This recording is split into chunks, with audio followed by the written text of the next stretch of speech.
There are three ways to implement a queue. The first one is going to be using an array, which is you have an array of, let's say, 1, 2, 3, 4, 5, and you have a front. Sorry, my handwriting is kind of bad, and you have a rear.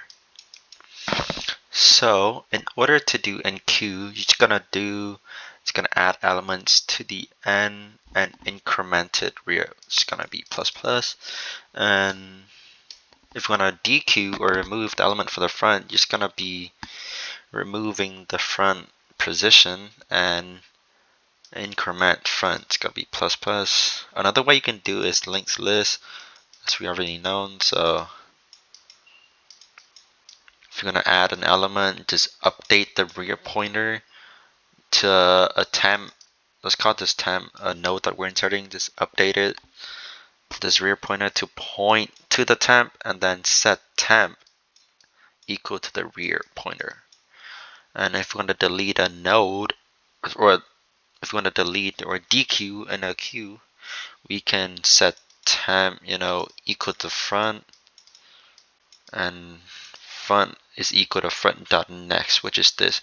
So this is now going to be our new front, and this temp element, we can just write a command delete temp, and that's how you remove an element. And for stacks, we can use 2 stacks.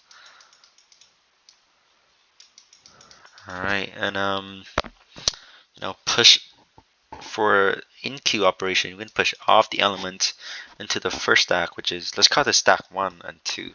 Push all the elements into this, and we gotta make sure that the newest elements is always on top, so the last element. And for a dequeue operation, we need to check if the second stack is empty, which is this one.